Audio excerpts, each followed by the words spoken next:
warahmatullahi wabarakatuh. Alhamdulillah rabbil alamin. Allahumma shalli ala Muhammad wa ala ali Muhammad. Nama saya Samsul Hidayat, STMT PhD, NIDN 0815118402. Saya merupakan salah satu staf pengajar di Prodi D3 Teknik Pertambangan Fakultas Teknik Universitas Muhammadiyah Mataram. Tujuan yang akan saya sampaikan pada video penggalan video ini, pertama pendahuluan, selanjutnya deskripsi dan tujuan mata kuliah, metode pembelajaran, kemudian sistem penilaian, kemudian interaksi antara dosen dan mahasiswa. Mata kuliah ini bernama Pengantar Teknologi Mineral, kode mata kuliah D0A2A04A. Mata kuliah ini jumlah SKS-nya itu terdiri dari 2 SKS, kemudian kita berikan pada semester 1 dan tanpa praktikum. Deskripsi mata kuliah, pada mata kuliah ini mahasiswa akan belajar tentang teknologi mineral dan masyarakat. Selanjutnya, mahasiswa akan belajar tentang karakteristik industri pertambangan, kebijakan kontribusi ekonomi pertambangan, tahapan-tahapan industri pertambangan pada pra penambangan yang terdiri dari prospeksi, eksplorasi, studi kelayakan dan development. Selanjutnya akan mempelajari tahapan-tahapan penambangan yang terdiri dari pembongkaran, pemuatan dan pengangkutan.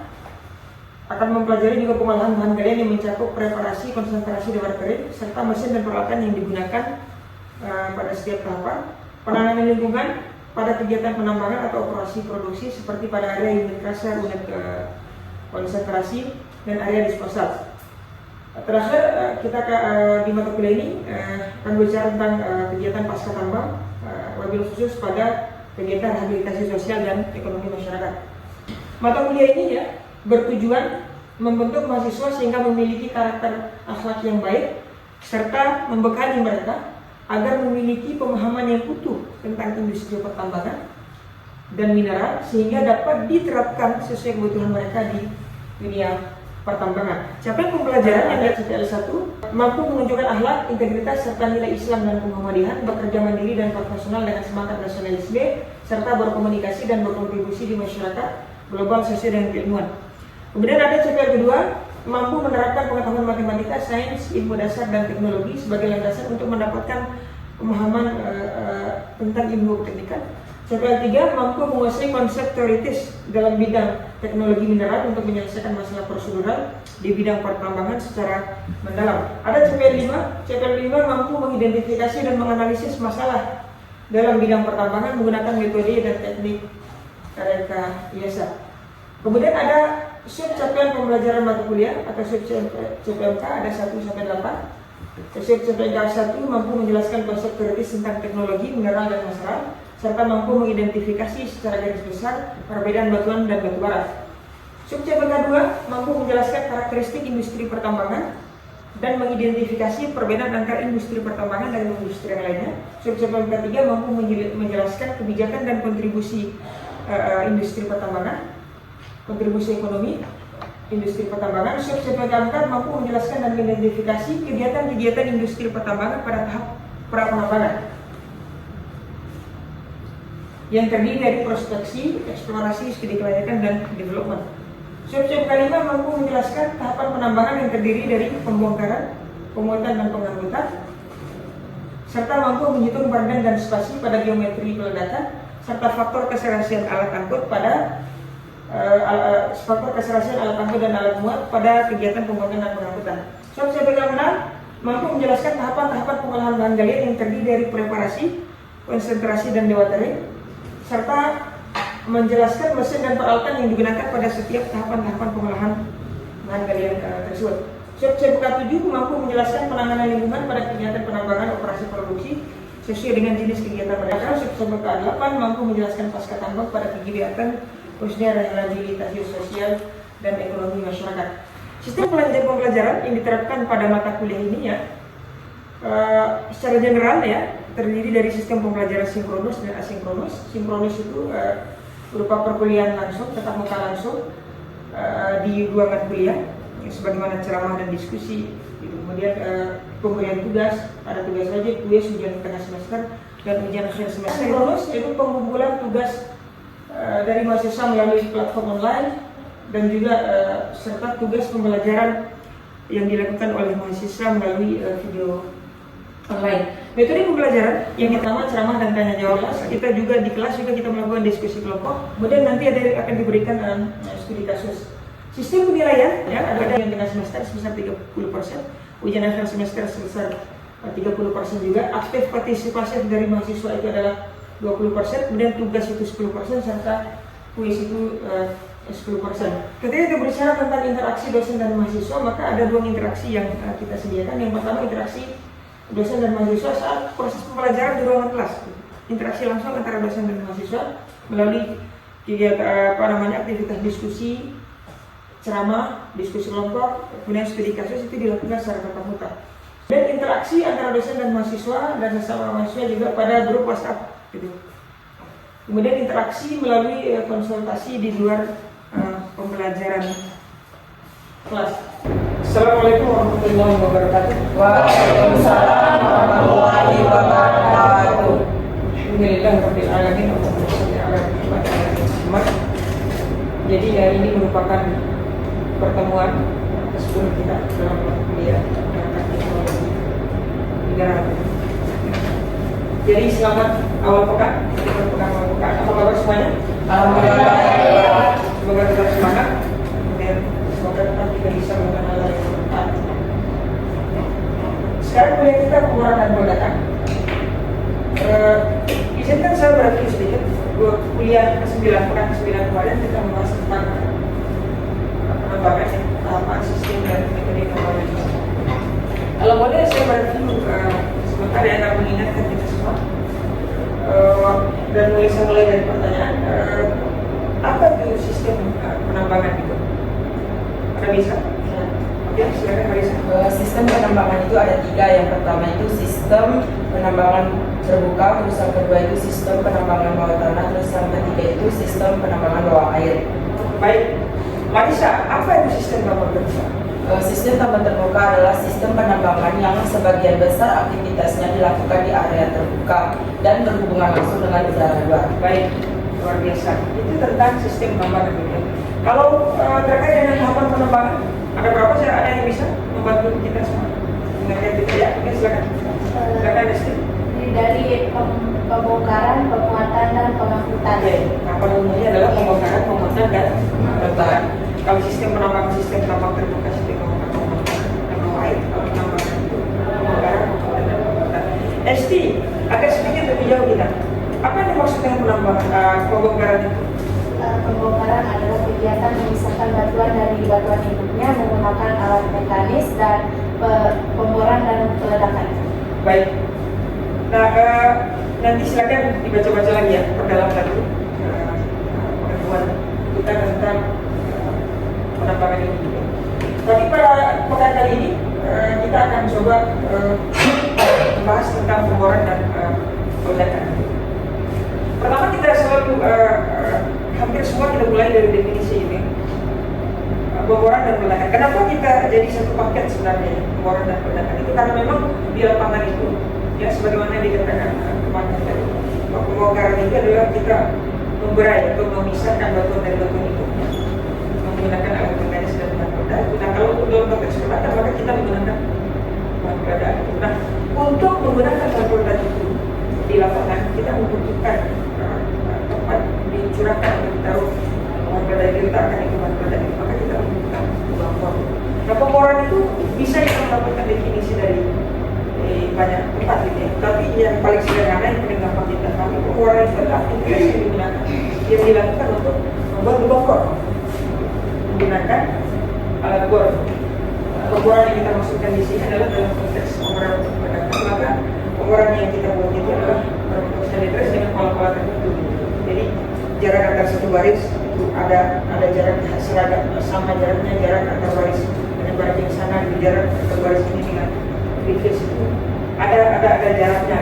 Ya, maka pemboran yang kita maksudkan dengan sistem ya, dengan yang pola yang sudah kita. Nah, kalau peledakan itu kan simpel.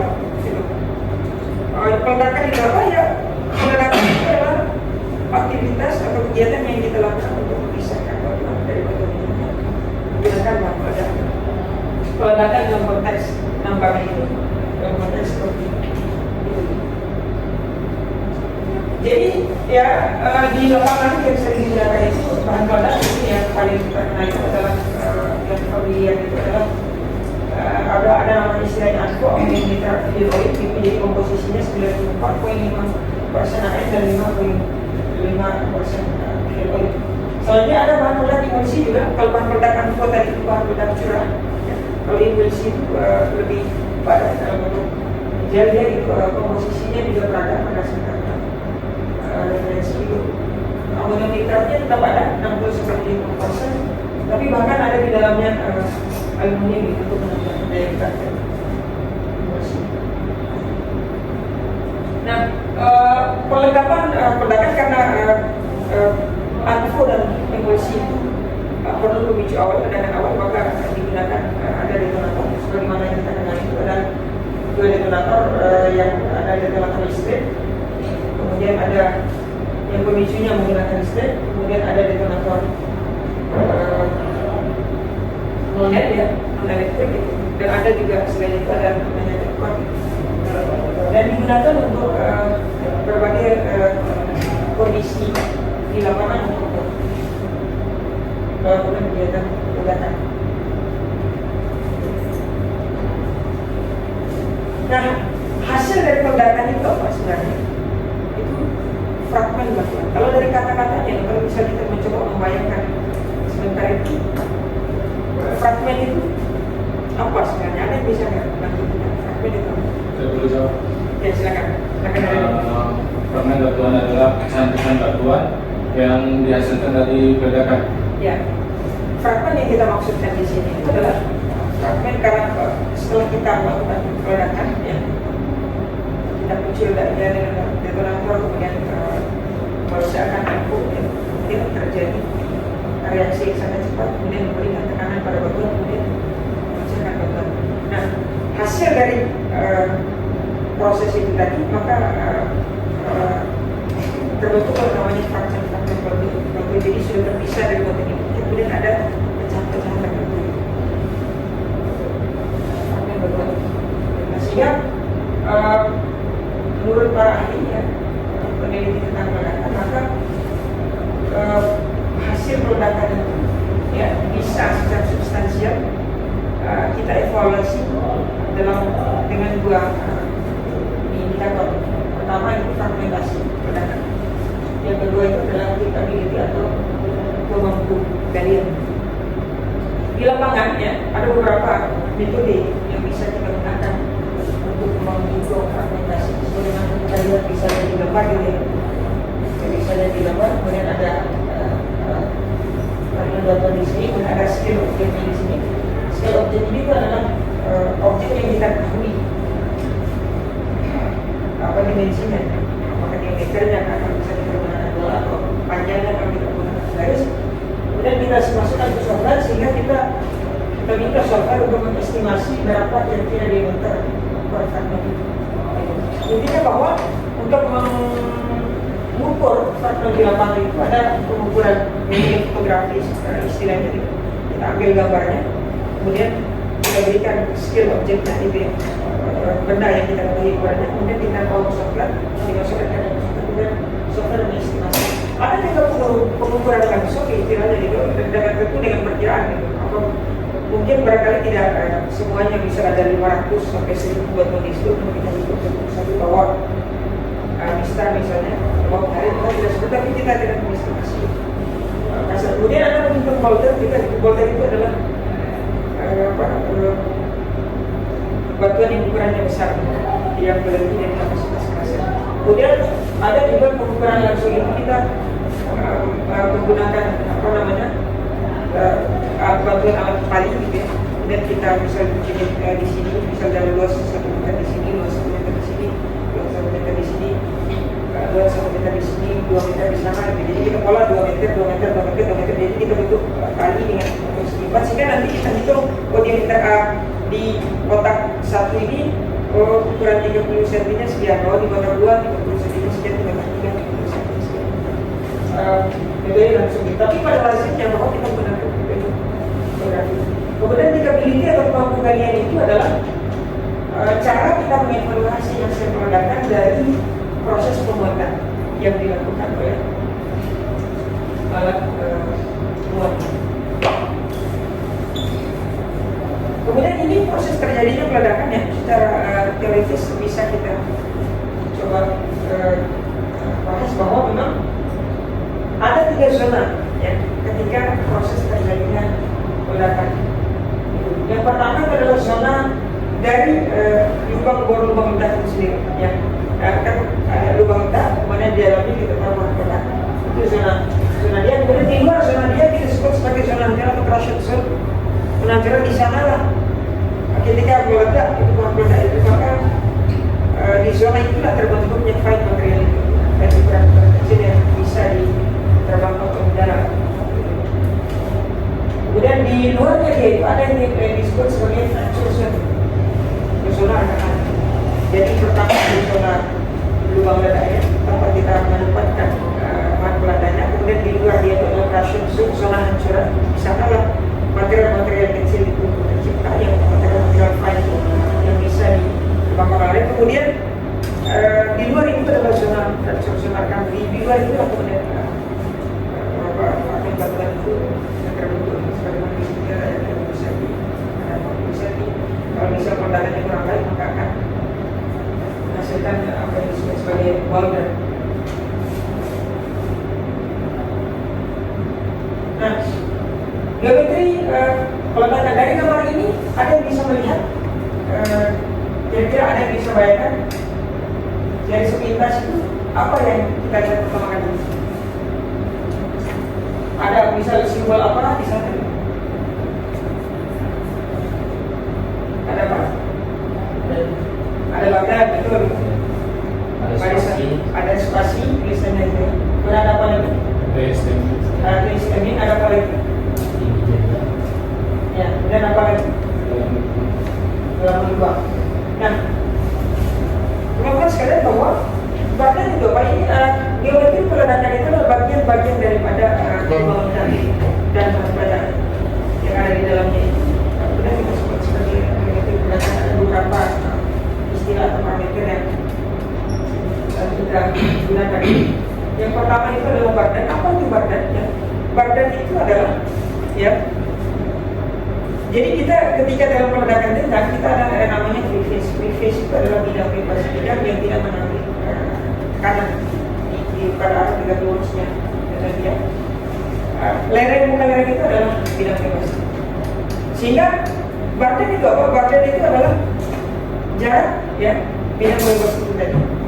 Ya, jarak bidang bebas ini adalah permukaan lereng dan ini lubang ledak pertama.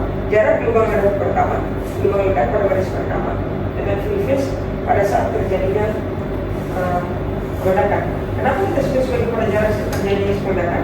Karena memang baris bisa dikatakan bahwa bardannya 8 meter. Jadi jarak free phase dengan baris lubang ledak pertama 8 meter. Kemudian jarak lubang ledak pertama, jarak lurusnya lubang ledak baris pertama dengan lubang ledak baris kedua juga kita berikan 8 meter. Karena ketika lubang ledak baris pertama itu meledak duluan, maka dia akan menjadi free phase bagi lubang ledak berikutnya, sehingga tetap jarak tegak lurus antara baris lubang ledak itu 8 meter, kesananya 8 meter, kesananya 8 meter, kesananya 8 meter. Bardan. Kemudian spasi itu apa ya? Spasi itu adalah jarak antara lubang ledak dalam. Kemudian di sini ya kita juga ada maket. Coba minta tolong ada angkat supaya nanti kita coba bagaimana pemahaman kita terhadap bardan dan spasi tadi. Sekali saya jelaskan bahwa apa itu bardan tadi? Ya. Bardan adalah jarak antara free phase atau bidang bebas dengan lubang ledak pertama saat terjadi peledakan. Oke. Baik, kita minta tolong untuk satu orang. Siapa yang bisa supaya kita satu orang? Siapa minta tolong? Oke, silakan Esti. Baik. Kita ini untuk menguji pemahaman kita terhadap bardan dan spasi terhadap geometri peledakan. Ini ada maket dari lereng gitu ya. Nah, di atas lantai lereng itulah kita melakukan lantai jenjang itulah kita melakukan peledakan. Esti, ada kan tadi istilah-istilah kunci ya yang kita sampaikan, ada free phase, ya kan? Ada barden, ada spasi. Yang pertama, free face yang mana itu? Kalau dilihat dari sini, free face-nya di sini karena bidang bebas dari Ya. Apa tadi bidang bebas?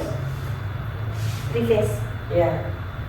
Jadi bidang yang tidak mengalami tekanan ya, dari depannya nih, sehingga dikatakan bidang bebas.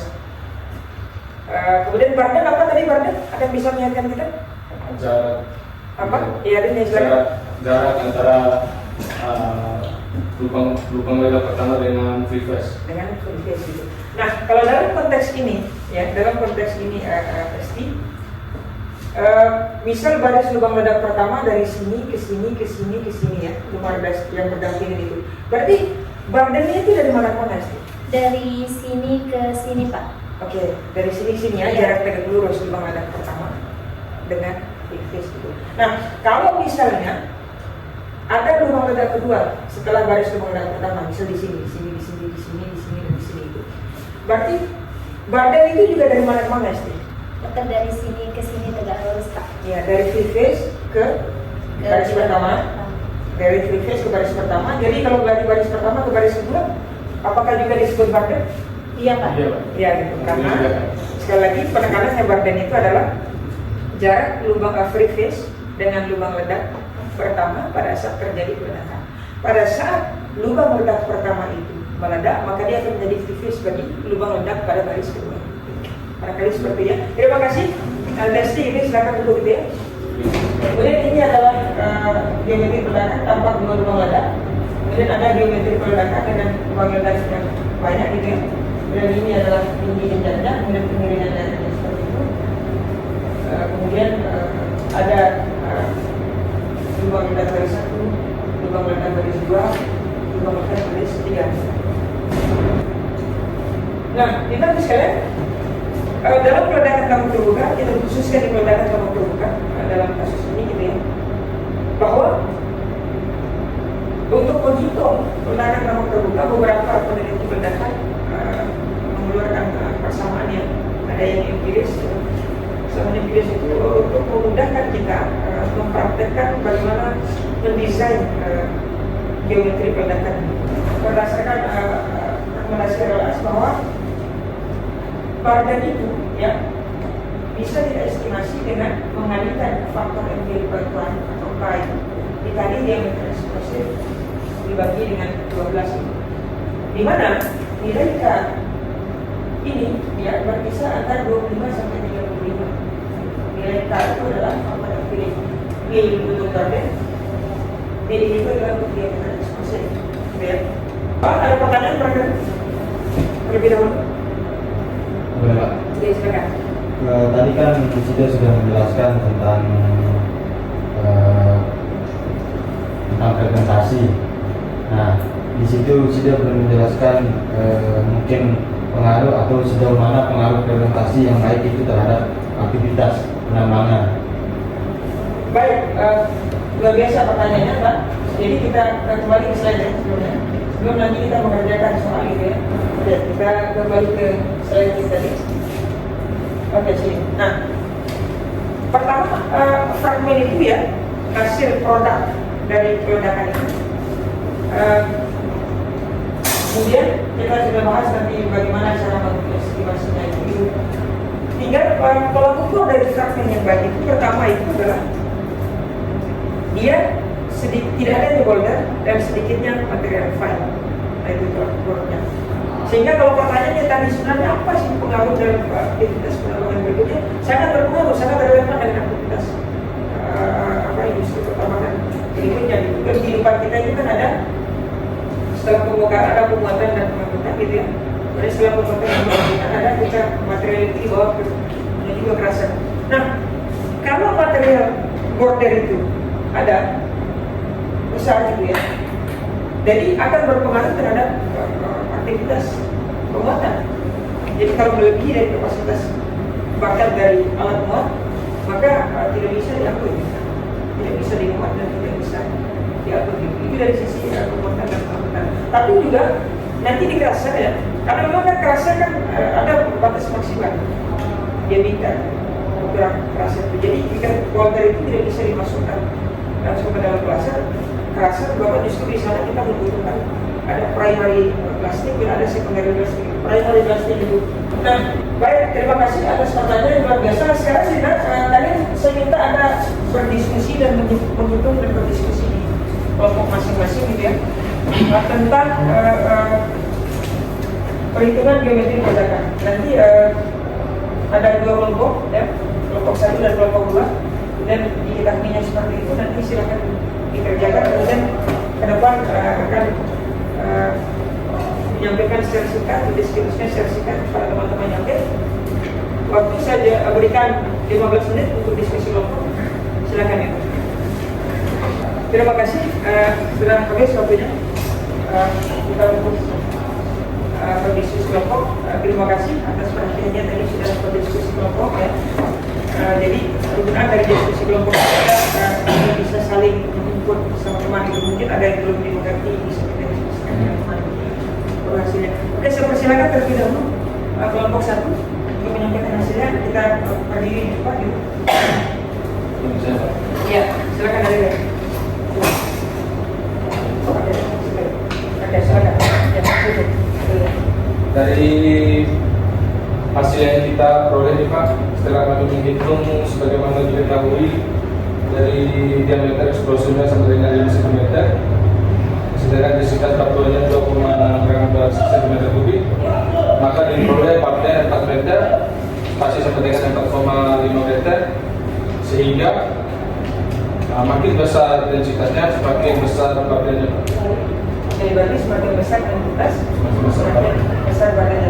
Densitas yang adalah kelompok 1 2,7 gram per cm kubik ini. Jika badan yang dihasilkan berapa tadi? Badannya 4 meter Pak. Oke, baik. Terima kasih ya. Kita apresiasi kelompok 1. Silakan. Oke, silakan. Esti. Oke. Saya akan menjelaskan contoh yang pertama. Jadi setelah kami menghitung sebagaimana telah diketahui di mana diameter eksplosifnya itu 3 cm, kemudian untuk densitas batuannya 2,7, kemudian untuk faktor empiriknya 30, maka diperoleh badannya itu 2,9 meter, lalu spasinya 3,52 meter. Sehingga dapat disimpulkan bahwa semakin besar diameter eksplosifnya, maka semakin besar badannya. Yang tadi kelompok 1 semakin besar densitasnya. Iya. Ya, sekarang ternyata kelompok 2 itu semakin besar. Oke, semakin. Nah, sekarang Esti menyampaikan tadi bahwa nilai badan sekian itu. Kalau boleh tunjukkan ke kita bagaimana cara Anda memperoleh nilai badan tadi dengan memasukkan parameter yang itu ke dalam rumus. Silakan di bawah.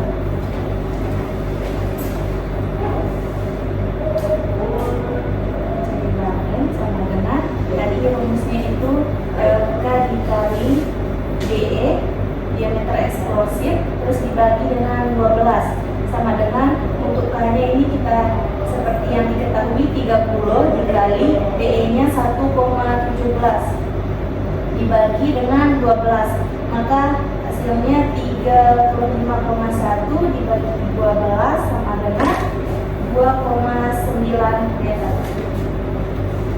Baik, terus spasi. Untuk spasinya Ya, bagaimana memasukkan itu dalam persamaan? spasi seperti rumusnya tadi 0,9B ditambah 0,91. Untuk 0,9 B-nya ini adalah nilai badan, jadi dikali dengan nilai badan tadi 2,9 meter. Terus ditambah dengan 0,91 sama dengan 2,61 ditambah 0,91 sama dengan 3,52 meter. Baik. Sekali lagi kesimpulan besar.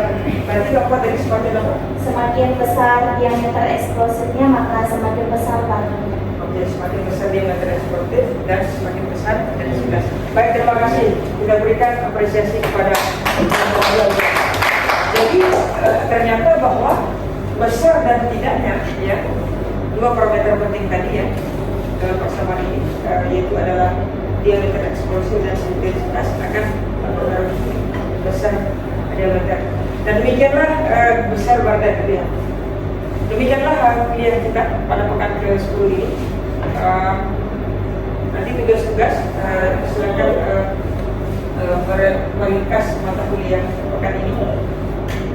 Tugas pekan ini meringkas mata kuliah pekan ini dalam bentuk makalah. Selanjutnya pekan ke-11 kita akan berbicara tentang pembuatan dan pembuatan. Terima kasih atas perhatiannya. Semoga hari ini bermanfaat dan yang berbahagia. Assalamualaikum warahmatullahi wabarakatuh.